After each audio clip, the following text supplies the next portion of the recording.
I'm Al McFarland. Welcome to the conversation with Al McFarland. I'm glad to be here and glad to have you along as well today. Today is a special day. It's always special when I've got my colleague, WD Foster Grant, riding shotgun with me today. We're talking about the creative process, about poetry, about making books, about communicating, about the spirit of it, the value of it, the importance of it, how we need to be both aware to tap into our own creative potential, but to recognize the massive amount of talent and production around us and support that, engage it. Well, before I bring WD on, I want to invite you, wherever you are on the internet, to support and join this conversation.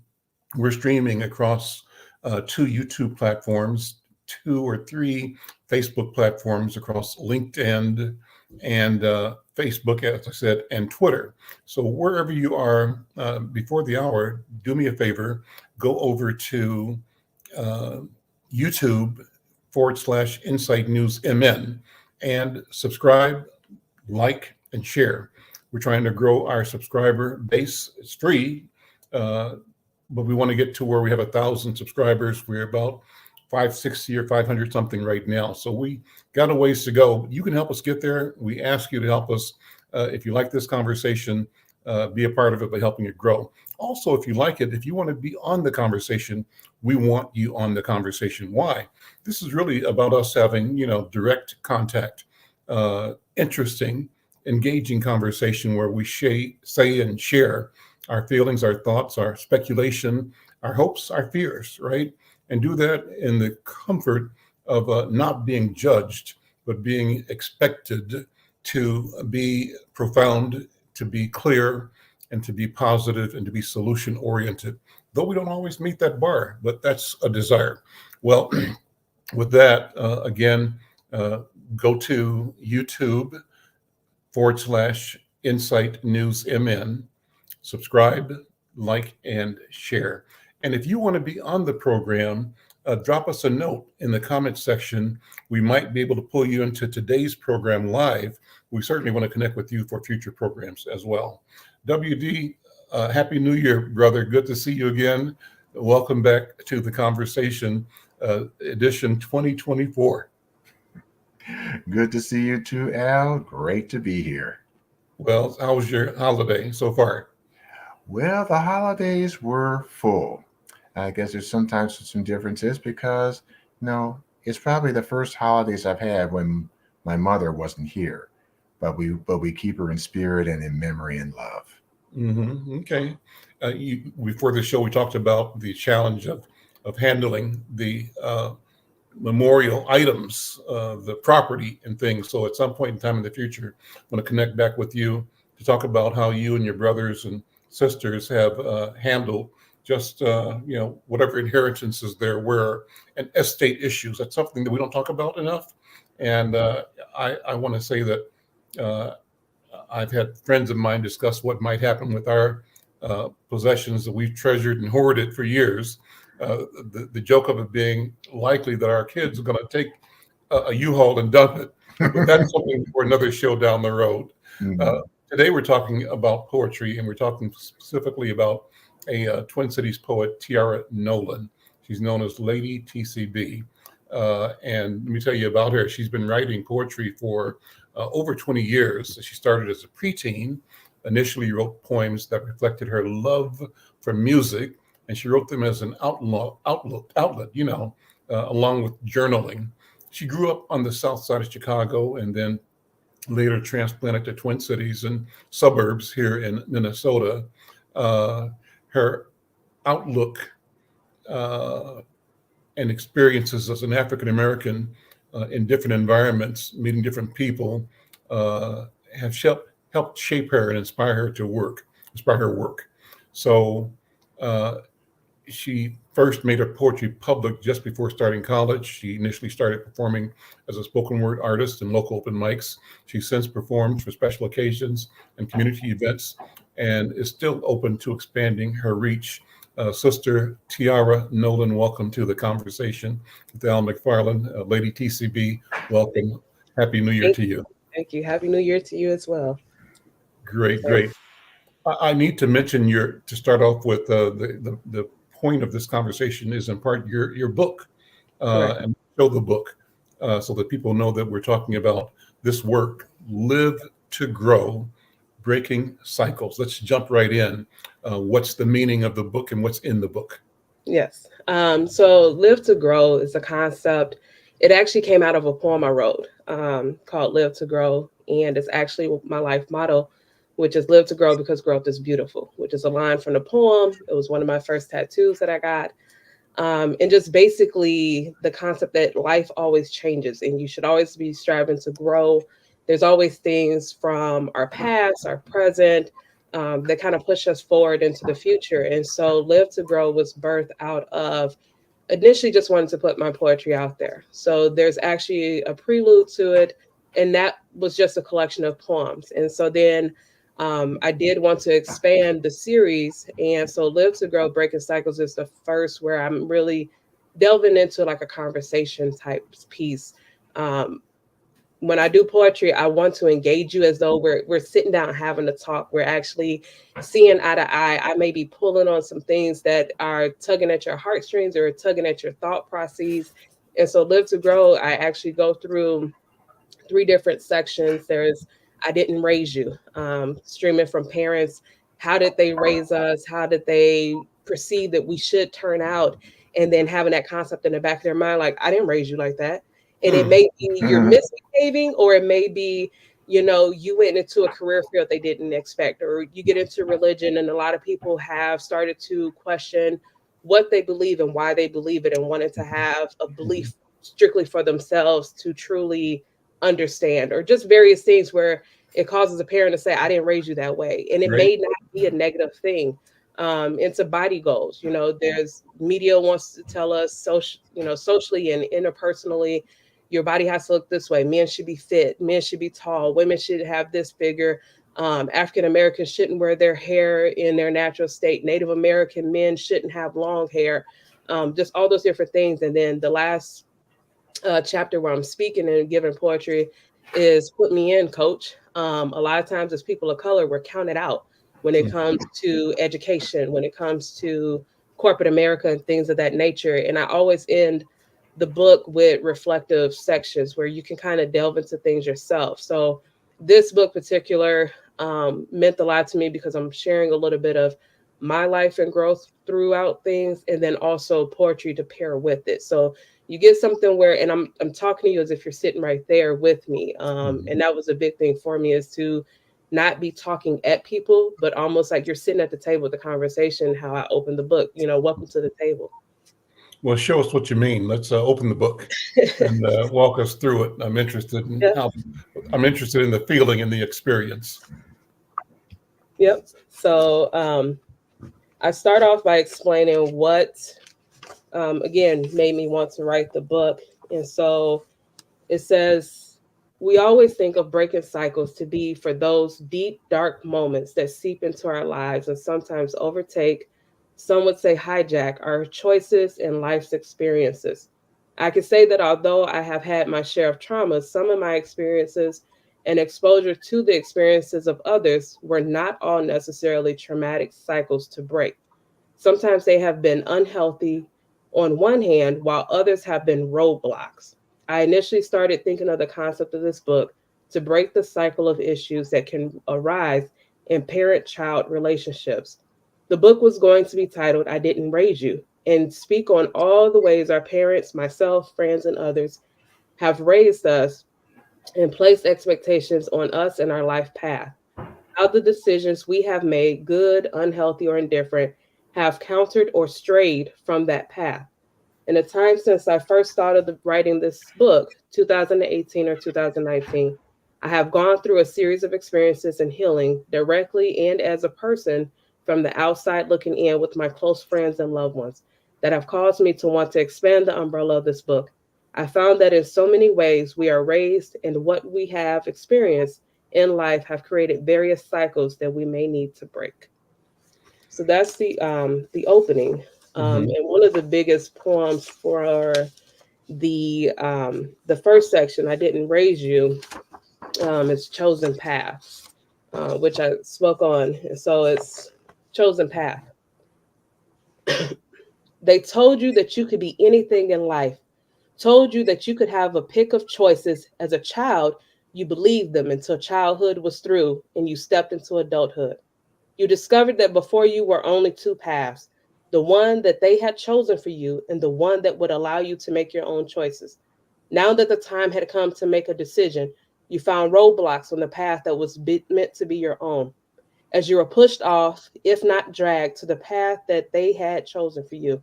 Bricks filled with dreams they had yet to fill, or shoes forced on your feet, hand me downs that they wanted you to feel, maybe even a combination of the two. Toes curled in shoes not custom made for you, feet sore walking a path that is not yours to walk, your career path chosen, even if nobody is there to help you along. Your love interest chosen, even if you have no interest in the type of person they find to be acceptable for you, if they ever even feel that anyone can be accepted for you. Your behaviors and mannerisms that you find to come naturally are deemed inappropriate. The words of your tongue found to be in need of silencing. Chosen path filled with their expectations, void of your heart's desire, a flame put to them to let you know that they have no place in the path that has been chosen for you. A chosen path, not fully chosen by you, not allowed to come to any conclusion on your own, belittled into believing that maybe you are one only capable of minor decision making, only allowed to feel intelligent or mature when your choices align with theirs. Only they are right, right? Chosen path, yet heaven forbid you ever take a moment to toss away the shoes and walk away. Then you are fighting them and you find flaws in them. Your decision to not walk the chosen path says that you hate them, of course, that you have not chosen to love them, that you must despise them and resent the upbringing, that you do not appreciate the sacrifices made for you. Don't you owe them your all, your last, as they feel that they have given to you? Your individuality isn't to be known to the world. The harder you try to walk towards your own path, the stronger the tide. The thoughts they do not hide, though they expect you to shove down your true dreams and adopt theirs. Know that your true peace comes when you take off running down your own path. Pick up healing along the way, release forgiveness, sometimes maybe even release the bonds to those you love in order for you to better love yourself. Forgive yourself for not choosing your path sooner. Your joy will come as you discover the way to custom make your own shoes to guide you to walk in, to stand in the soil you have cultivated and watch the growth all around you.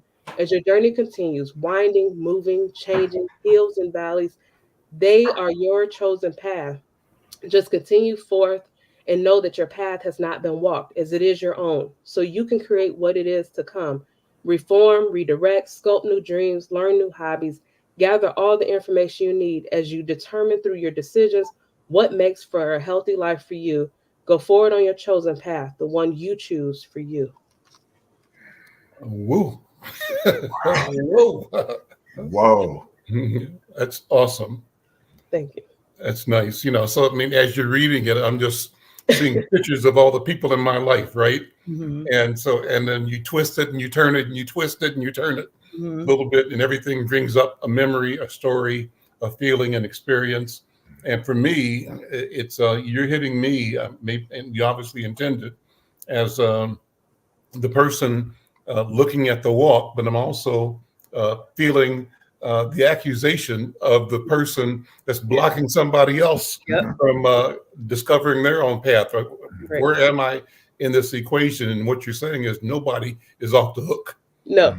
Everybody Yep. got an answer, right? Right. That's right. I look at that too, because when you think about it, said, yeah, so much of our lives have been based on the expectations, maybe of our parents, maybe of relatives, or people, in school and the workplace about, okay, who do they want to be? But then you have to turn around and think about, and you hit about it, what about the expectations that I'm putting on my own child?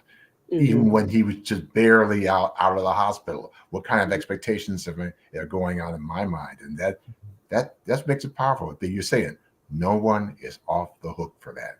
Right. So Lady TCB, talk about. Let's sit in that for a minute.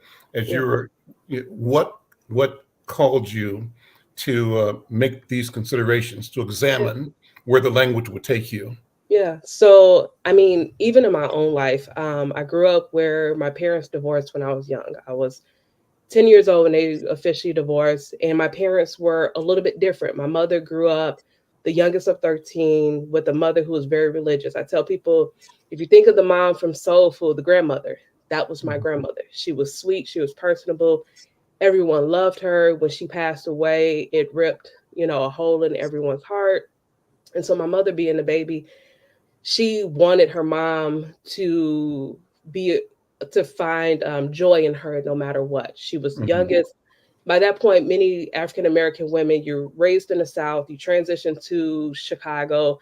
She was the 13th child, my mother was. And so at that point, you're tired. There's no telling what all she had been through in her life. And so as the youngest, you just want her time because you're finally, you may get that one-on-one as the older siblings move out.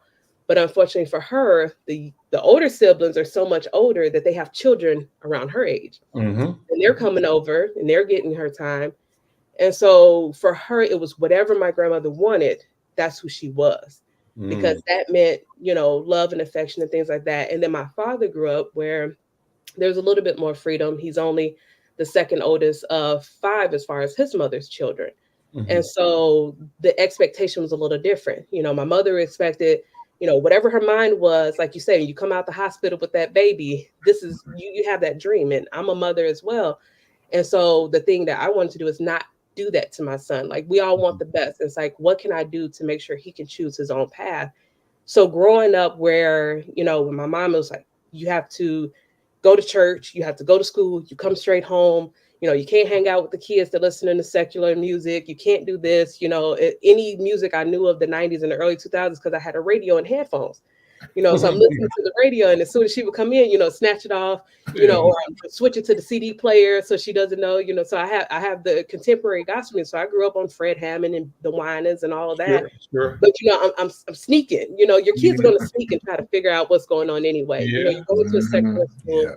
And my father was a little bit more, choose what you want to do, but then he had his expectations. And so when you get to a point where all that pressure hits you, and for me, it hit my senior year of college. I didn't get to graduate because there's a pressure of what does this person expect? What does that person expect? And then trying to do your own thing, wanting to be your own person, but not really being allowed to because all these other expectations and preconceived notions are put on you. And over time, eventually I had to realize, okay, I have to break away from that, and have my parents realize, I have integrity, I have respect, I give honor. Those are the core values of what you put on your children.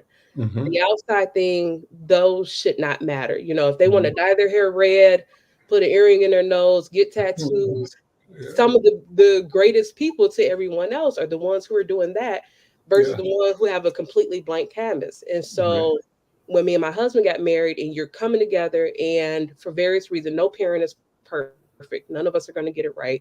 Not everything right. We're looking at how were we raised and how do we take the good pieces and how do we take what affected us so strongly to where we had to do a lot of unpacking and try not to put that on our child. And granted, there's still going to be things, we're still learning. We're only one of the first generations to start doing that and stepping away. One of the first generations of African Americans who can not necessarily be under Jim Crow and what was the slow aftermath of that. Many of our parents, even though Jim Crow supposedly ended in the 60s, there's still the ripple effect of that in the 70s and the 80s. So, in the crack epidemic. And the 2020s, in the 2020s. So it's like their survival and mindset wasn't on how do I break the cycle of what happened in post-traumatic slave and everything else. It was how do I just survive, go to work and bring home a check and not get beat up on the way or not get beat up at the job or what have you. So it's like we're one of the first generations who is trying to, what are these cycles we're breaking from those, just the words we say to our children, not realizing how they impact later. Where there's a moment of being heated with someone else and then our child ends up facing that. That's where it's like, okay, choosing your own path, whether it's religious beliefs, spiritual beliefs, career path, personal choices. Like I say, something as simple as getting your ears pierced, something as simple as tattoos, all those minute things that could cause a parent to really be like, I didn't raise you to do that, So that's where that birthed out of is just all these different things where I have friends and different people that are trying to, break away from that. We still love and respect, we still appreciate, but it's like you have to allow that person to walk their own path. On a personal level, what is your relationship with words and with language? And I don't mean what you learned in school, but Hmm. I mean in the most private and personal moments, what do words mean to you, for you, Hmm. uh, mean in you? What's your Hmm. relationship with language and words? Words mean a lot to me. As a kid, I was that kid who would go to the Carter G. Woodson Library and pull out 5 to 6 books a week, chapter books, and wanted to read what people had to say. A lot of the books that I was drawn to, even if they were fiction, were about people's lives. I wanted to know how people think. I wanted to know how people understood things. What were people's experiences in order to have a better understanding of the world around me. And as a child, I didn't realize that was what I was doing, but over time, I did. Music is very impactful. Like I said, I grew up with a mother who was very strict as far as the type of music I could listen to, but that didn't negate the fact that with my father, I grew up on, Stevie Wonder. Mhm. I knew the Temptations. I knew some of the music of the time, that I was growing up in, but I also knew a lot of the classics and had a love for that. We have a joke in my family on my dad's side. If your child doesn't love Stevie, you brought the wrong baby home. So it's like what those words mean. So even as a teenager, listening to certain songs, I paid attention to the lyrics.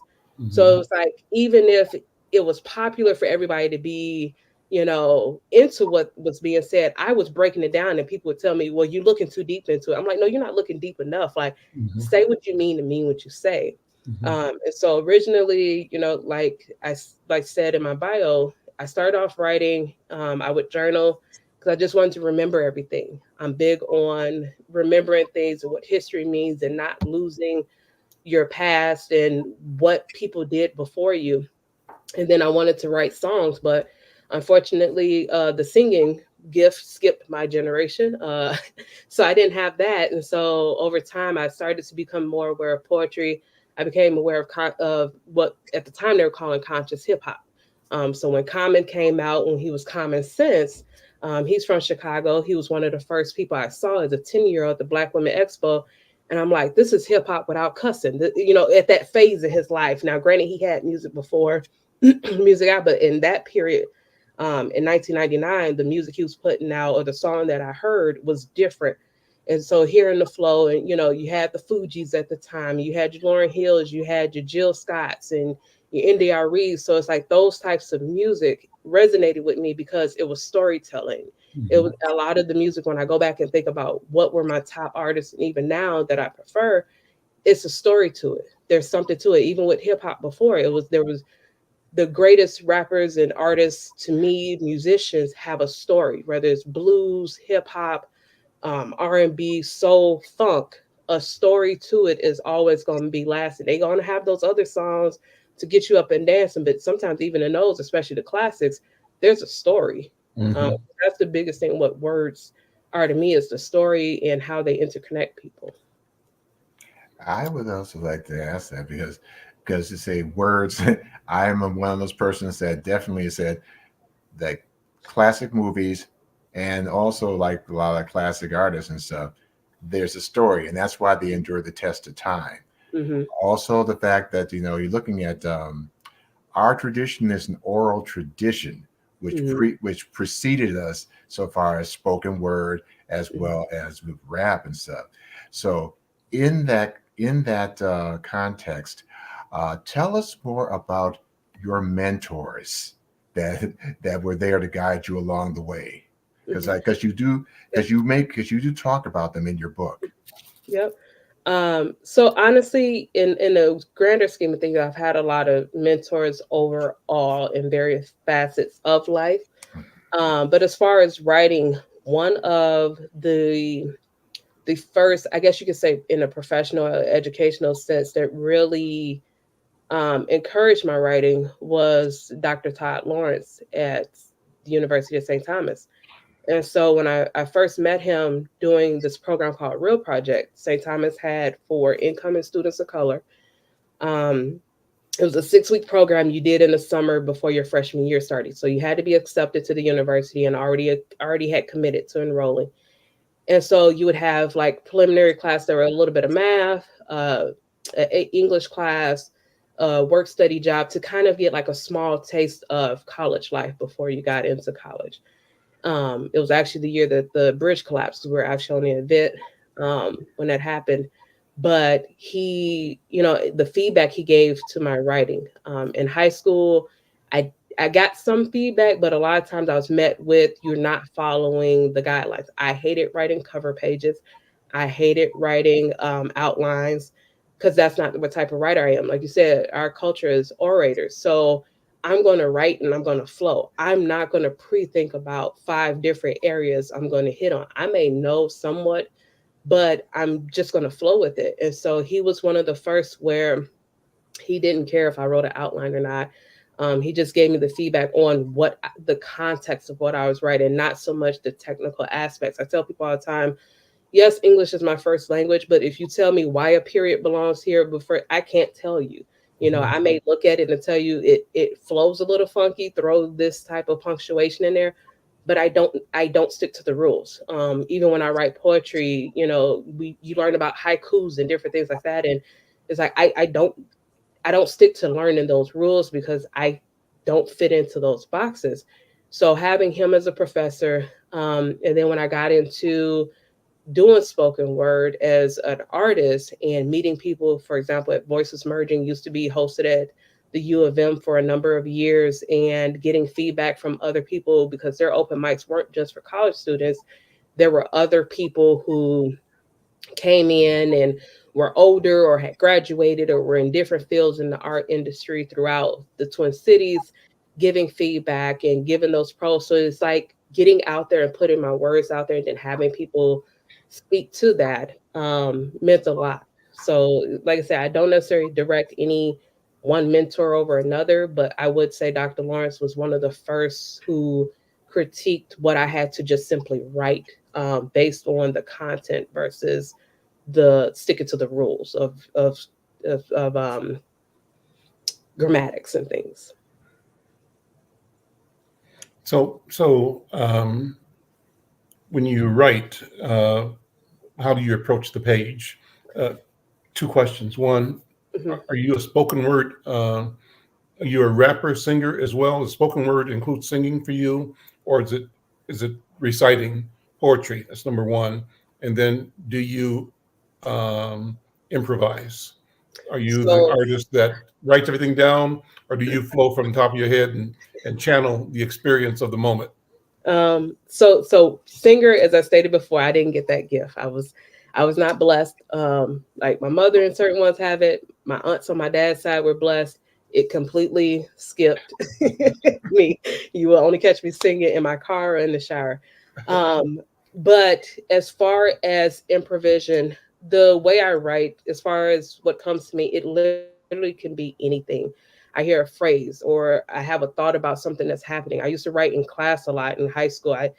It was my outlet during class. Like I was not Mm, paying attention. I'm writing, or I would hear a kid say something like, "My mom didn't give me $50 this week." I'm like, my mom doesn't even have $50 to spare, and you're worried about your mom not giving you $50, and you Mhm, are driving a Hummer that you don't have to mhm, pay anything for. mm, So things just come to me when it comes to writing, but when it comes to improvising on stage, I will say I do some. I go up there with a piece, mhm, but it typically may not always be the same. If I go up there and I'm doing it from memory, mhm, um, I'm going to blank on was written, and I'm mhm, going to improvise because I know the concept of what I wrote because I mhm, recited it enough times mhm. to know the whole poem. But once I get up there, yes, it is going to free flow. I'm going to fill out the crowd and what's being said and probably throw some things in there where if you go pick up a print copy of it, no, it's not the same. Different from that, yeah.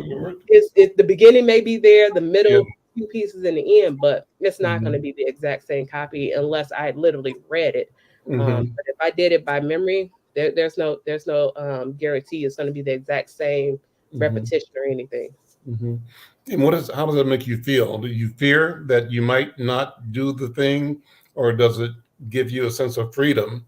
And are you confident that whatever? So here's the thought. When I speak, Hmm. I go back to my grandmama's Bible teaching. They used to tell me that that the Lord told Moses or Aaron, one of Mhm. them, don't worry about what you're going to say. Just show up, open your mouth, and I'll put the words in your mouth. So when I go to talk now, that's my attitude. I mean, if whether I've Mhm. done research or not, I operate from the spirit, the idea that the spirit has created this moment, and that Mhm. however I show up, and whatever I have to say is Right. what's supposed to be said at the moment. How Right. does that relate to you? It resonates. When I first started performing, I would be so afraid to forget what I had to say because growing up, speaking before people started, from my aunt having her own after school program on the Southside of Chicago. So every summer we'd have a talent and fashion show. And by me being her niece, I had to recite poetry. I had to do a skit, do cheerleading, model in 3 sets. So I had to remember everything verbatim. So doing my own work, I felt that same way initially. And then after time, it got to a point where one time I went up there and I forgot part of it and I just free flowed.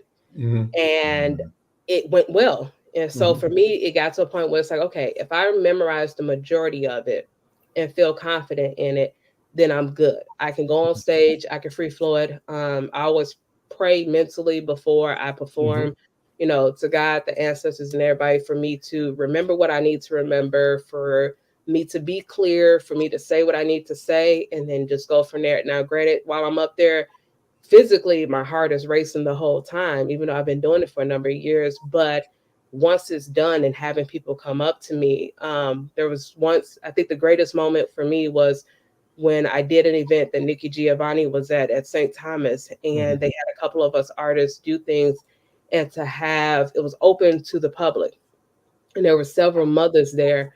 And I say mothers because I grew up in a Baptist church, so you call older women mothers. Hmm. And they came up to me and they told me, daughter, I'm proud of you, this, and that, and the things they had to say. And they had never seen me before in life. Hmm. And so to have that adoration, I had it from my peers, but to have it from elders Hmm. who had never met me, who didn't know me from birth, where they're just encouraged me because they love me. But to be complete strangers and say, baby, you're making me proud, this, and that, it was like, okay, this is what I'm supposed to be doing. On the right path. I have the acceptance and the honor and gratitude from generations cross wide. So I'm loving some of the words you're using, the language you use, the word generations, and you use the word elders. It tells Mhm. me that you are sensitive to the ancestors and that you have a place for ancestors to be present in Mhm. your today, and Yes. that the future that you're making is a future that acknowledges the legacy and the fact that their role has never ended. It Right. remains vital and alive, Yeah. and you are one of the vessels through Mhm. which they express the intent and the desire and the good that they seek for humanity. But you are their vessel for Mhm. that. Am I on point here so You far? are. As we said before, my great grandmother. So I grew up blessed enough to meet. We're given 8 great grandparents. I was blessed to actually meet 4 of them. Hmm. Think 4 or 5. Hmm. And so one of them that played the most integral role was one of my paternal great grandmothers. And she lived, according to her birth certificate, we thought she only lived to be 101. Well, she doesn't have a birth certificate. Let me back that up. She had a piece of paper from school. Hmm. But over time and doing the math and doing research, we figured she probably was 105 or so. She was mentally competent, Probably fully born when? Probably born when? What was her birth year? probably born in 1913 or 1915. Okay. Okay. And so for us, we had this woman who was born in Alabama, transplanted to Chicago in the early 50s, no, probably late 40s, somewhere in there. She owned a home and different things like that, and who she was, and hearing she didn't always talk a lot about her past, but when she would share those nuggets, I remember most specifically, and it was funny because she was a woman who said whatever was on her mind. Mind you, at that point, you have seen Jim Crow, you have seen Martin Luther King killed, you have elected your first Black president Hmm. when people didn't even want to acknowledge your existence on his Hmm. census back in 1920. Hmm. Um, and we were watching The Help, and they were talking about mates and things. And so me and my aunts were sitting with her, and we were asking her. And as she got in her later years, she would sometimes drop little information about her past and growing up, and we would kind of pull it out of her when we could. And so one of my aunts turned and looked at her and said, "Mama, were you ever a maid?" And they called her mother because my grandmother, again, like I said, she passed away so much earlier that she stepped in as a mother for them. And she said, "Hell no, I ain't never cleaned them folks' houses." And then that's what she told us, I work for the cookie company, and this is, Fig Newtons, the crumble came from sweeping up the cookies off the floor and dumping them in the batch. And, and she had worked for a telephone company and things like that. So she would share that. But as a child, I would go to her house. She had an up down that we still own in the family. And initially, my early years. Let me hold it. Yep. I never heard that before. Up down. That's new to me. I So, love it. so, Number one. so, I've so never heard that we before call it a just now. duplex. So we Okay. call it duplex, but Okay. it was a sex. They Sure. weren't side by Sure. side. They were up down. It's an up Right. down.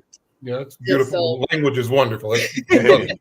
so she lived on the second floor, and so my early years, me and my mother, sister, and father lived on the first floor. So I went up there a lot. And then as I got older, because me and my sister initially were the only grandchildren and only great grandchildren, our time was with her. So there weren't other cousins to split that time until I was 5. And I had a cousin, but he lived in another state. So we got so much individual time with her. So she took us on a light rail. She would take us to church where we couldn't misbehave, even though we didn't go there frequent. They knew we were Miss Green's grandkids, so we couldn't Mhm. cut up. The things that the family was so integrated in the church she was in, we had been part of it for 60 years, or at least she had. So it was like that history and just being around her. She taught me how to play Uno. She helped teach me how to tie my shoes. Her cooking and things like that. Even my maternal grandmother, she was still alive up until I was 10, and getting to sit with her after my parents initially split, we lived with them. And so I got a lot of one-on-one time with her that some of my cousins around my age didn't, because I lived in the home.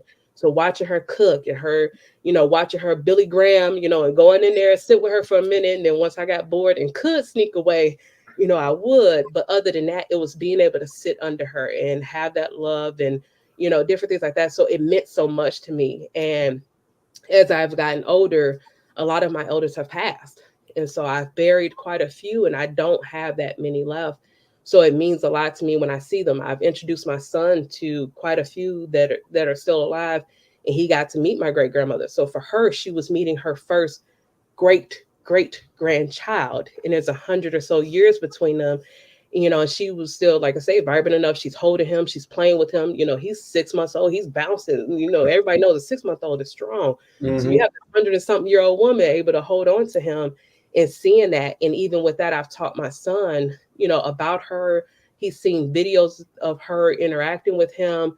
So even though she passed when he was 18 months, he has a strong affinity for her, Mhm. where, he looks at the pictures of them together and he's has a love for her. And he asked me, what was Nana like? And what Mhm. was, her brother like, who's in the picture with me? Mhm. And I'm like, well, he passed years ago. I don't remember him much because I was only 4. He asked those questions even because I don't believe in not telling our children about the people that came before them, whether they got to cross paths or not, Mhm. and sharing that with them gives them a need to respect who was there, not to just dismiss them because they some old person. It's, how do I honor, be around them, hear those things? It's even if what they have to say doesn't fully apply today, that presence, that being around them, all of that, it means something. Mhm. Well, that's kind of where I was going because I was uh, recognizing the continuity that your life and your language and your Mhm, presence represents, that it really generates, mhm, awareness about. But as you were sort of flowing in that space, I mhm, came back to the original conversation, and it must be a challenge. It must be mhm, uh, a thing that we all have to deal with. You're connected to legacy. You're mhm, conscious of it, mhm, and at the same time, your first poem mhm. talks about uh, was it breaking Choosing joy. cycles, Yeah. right? Yep. And expectations. Yes. And so the question of not only expectations of parents or uncles or brothers or teachers or the Mhm, society, but also expectations of the culture. and of the legacy. So how Yeah. does a parent and how does an artist parent, such as Lady TCB, Yeah. wrestle with and do the wordsmithing necessary to say this is a thing, the need to be, you know, the best parent you can be, and to protect the child on the one hand, but also to be true to the ancestors and all the knowledge that your experience have poured into you in a way that you don't want to be dismissed by your child as Right. that was then, this is now, because it's Right. not that simple. That's how I see it. I'm a generation older than you. How do you see it? I see it that as parents, and I mentioned this in my book, we're here to guide. And when you give someone a guidebook, there's information in there. But just like when you're putting something together, you may figure out another way to do it. When we learn how to, you know, I used to have a sewing machine as a teenager, and I took a sewing class in high school. And so I learned how to sew in one particular way. But then my mother had also originally, when I was a very little girl, taught me how to sew because I was interested in cutting up material and making design dresses for my dolls and things. So I learned a makeshift way, but then I also learned an official way by using patterns and things like that, which came full circle when I went through my great grandmother's days and found old McCall things, and my family actually wants to give me her old sewing machine. That's a story for another day. But taking those concepts of there's a formal way of doing things, there's a way of figuring things out on your own. There's a way of taking what you've been taught and figuring things out. Even something as simple as doing hair. My mom knew how to do some things. I've learned how to do a lot of other things. And in parenting, I have that same view. I may show you a way, but I'm not going to stop you from doing another way. It's always on the tip of our tongue to grab them and be like, no, no, no, no, no, no, no, do it this way. Right. You know, we don't want them to do it that way, but we have to learn to, if it's not going to kill them. Right. Yeah. Not necessarily the phrase of if it's not going to hurt them, because we can't prevent all hurt. If it's not going to kill them, allow them to find different paths, whether it's playing or different things. You know, I remember my son was 2 years old and he wants to climb on the jungle gym, and he wants to climb as high as he can go, where the average 2-year-old is not going to do. And I'm looking at him in this small space, and I'm like, mommy can't come up there and get you if you go all the way up there. So are you sure? He's like, yeah. And taken in that moment was one of the small ways where, as a parent, you know, my mother and my grandmother would have said, get your butt down. No, you're not going up there, because in No their discussion. mind, No end of discussion, it's right? no discussion. I can't get you, and you Yeah. might break your neck. Yeah. For me, I had to, in that moment, say, okay, he's only going to learn if I let him. He has to learn his own stopping point. He has to learn his own point of, I no longer feel safe. He has to learn his own, I'm stuck. And he got up there and he did his thing. And, you know, granted, I let out a deep breath, prayed the whole time. I'm like, I don't want to take it for broken bones. But over time, you know, just as simple things as playground, let him figure that out. There are times he'll go do something. He'd be like, I'm too afraid, I can't get up there. And he'll stop. But then me as a parent, I have to be able to, I foresee and know that this isn't going to hurt him, that he could do it. He has a potential to be able to do it, and to encourage him, but not push him. Say, baby, if you want to try it, go ahead and give it a try. Try this and that. Try to figure it out. And if you really can't, or you're really not ready, come on down. You could try again another time. Encourage him to still try again another time. And so that's kind of what I try to apply for everything. And my husband, and when we both talk, try to apply that of, you know, we have the guidance of the ancestors, you know, the bringing them in the kitchen and showing them how to cook, and the showing them the things that we know how to do and the way we've learned it. But also recognizing that sometimes the way we may want to teach it isn't the right way. They don't want to hear us. But also changing the narrative of actually asking our children and actually picking their brains. Because so often, even me as a child, you were told, you don't know what you're talking about, or just hear what I'm trying to say. No. But instead of trying to understand their minds, because sometimes if we can understand what they're thinking, or let them kind of talk it through, we can address what they're thinking. And then that better helps them understand us. A lot of times parents aren't saying, well, why did you do that? They're not really wanting a why you did it. They just want to know if you chose to do it or somebody told you. Once I know that, it's on. But understanding the true, what were you thinking? Okay, what made you think this or think that? And then addressing those small things to help them better understand where you're coming from. They still may dismiss us, but at least at that time, you've had that dialogue to better understand where they're coming from, and you can explain where you're actually coming from to maybe meet in the middle or come up with a whole new way about it. I want to hear something from the middle part of your book and Mm-hmm. something from the third part of your book. So do you have something in mind? Are you talking about put me in, coach? That was the third part, right? That was the third Yep, part? that's the third part. What's the middle part? So the middle is body goals. Let's talk about that. Give me a Okay. piece from there, and then we'll All right. do the man and So, coach.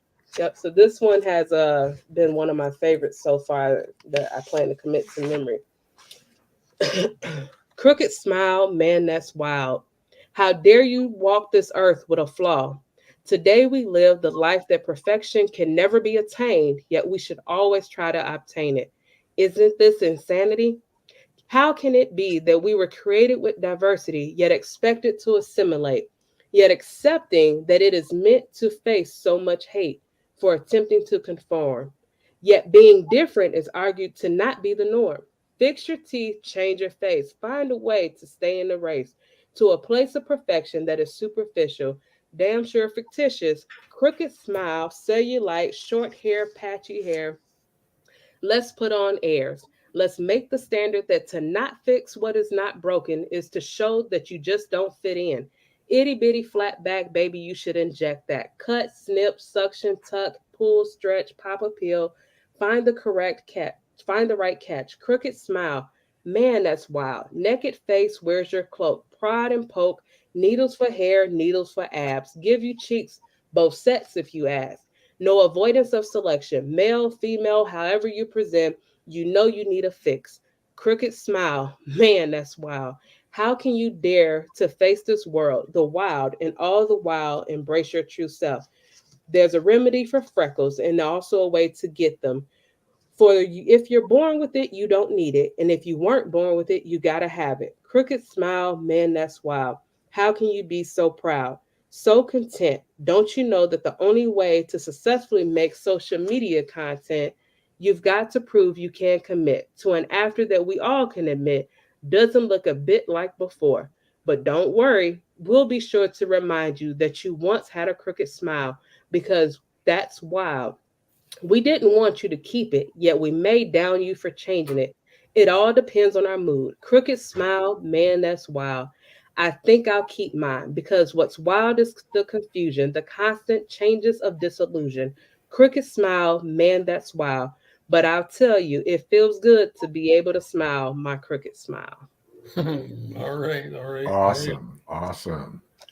Yeah, oftentimes when I hear that, I think the unrealistic expectations Mhm, that their body image has shown up, especially when it comes to women, and mhm, especially a thing like this, a culture that's not our own.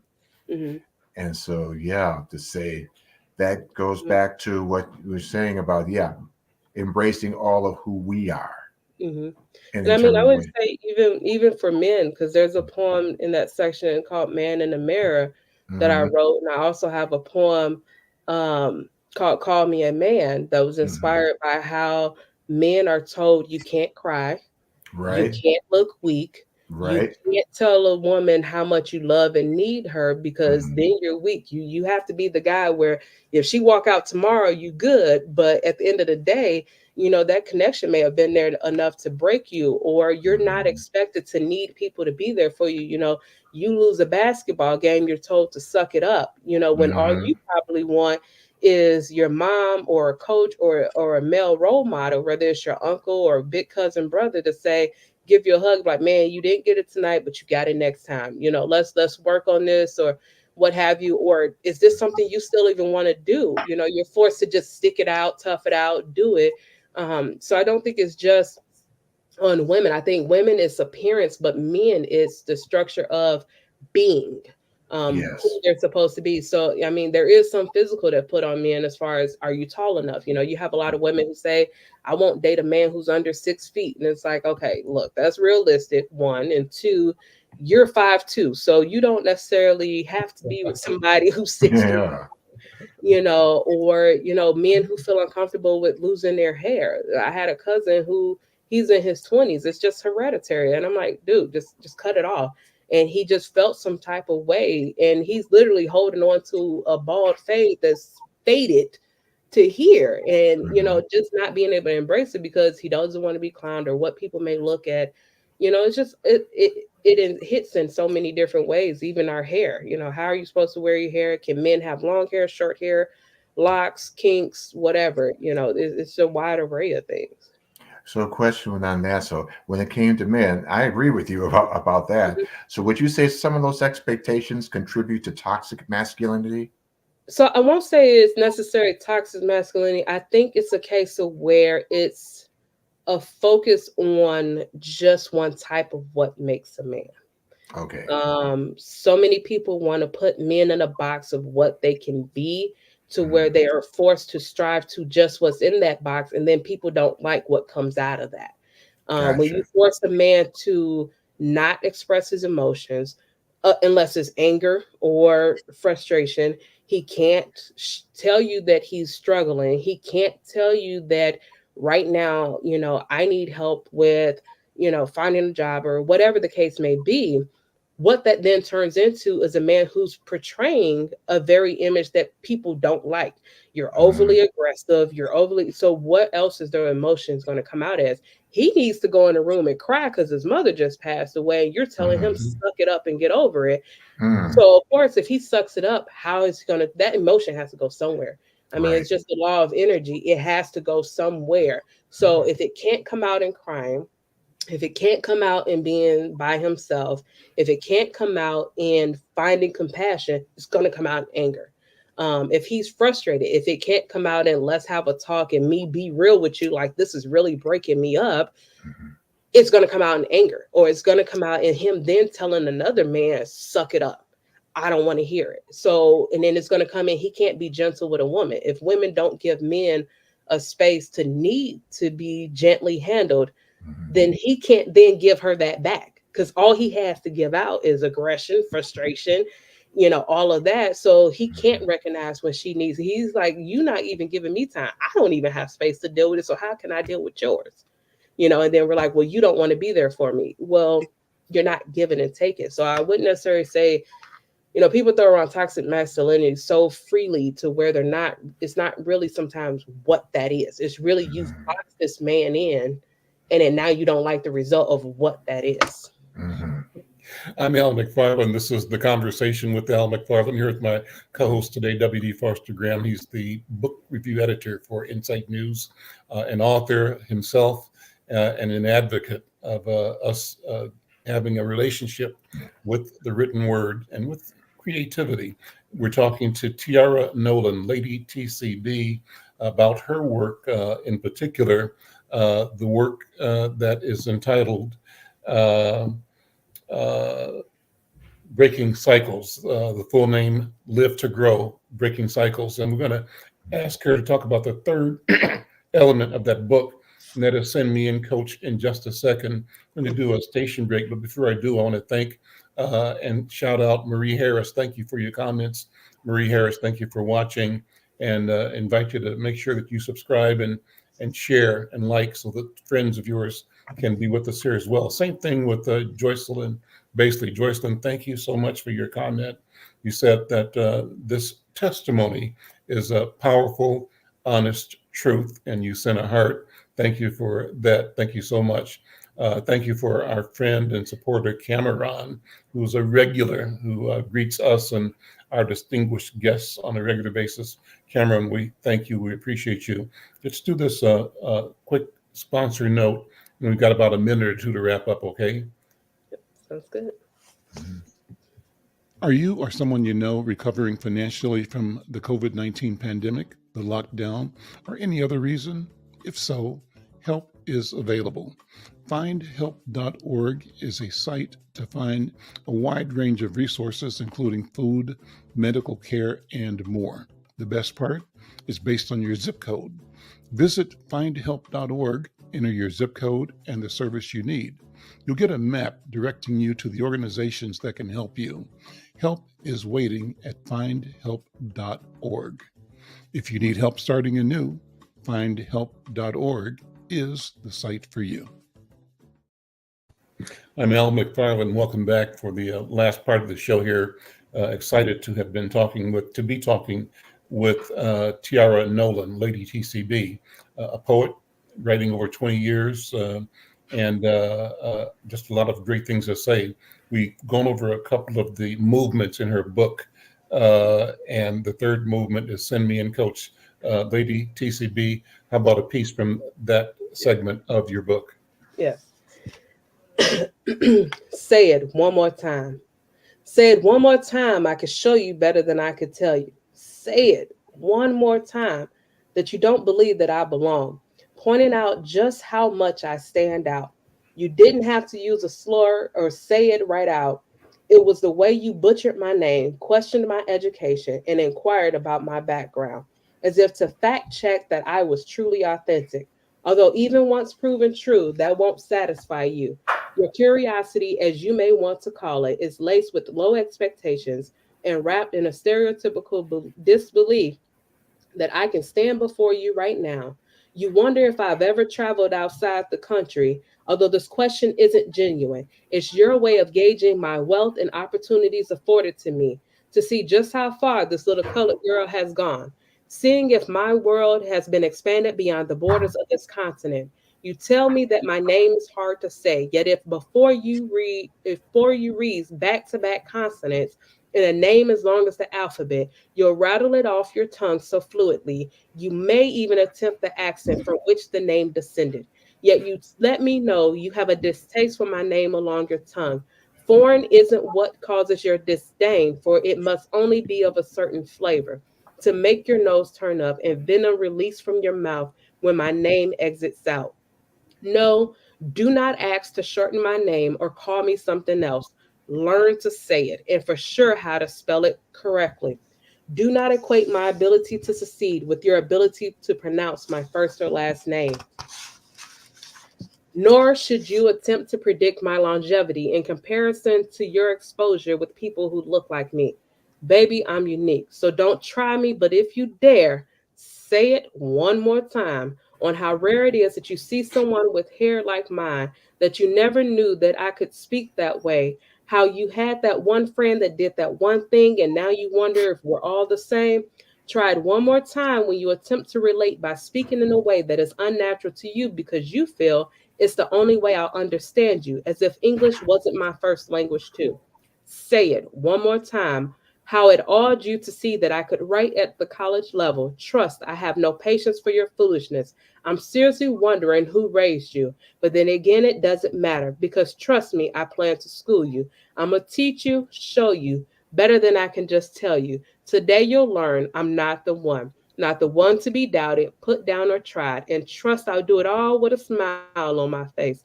Because, say it one more time, and it'll be the last time you say it about me. That's a throwdown. That's good. I love it. Yes, I love yes. it. So what is on the cartouche that you're wearing? So actually, it is my name. My aunt went to, I believe it was Israel about 15 years ago.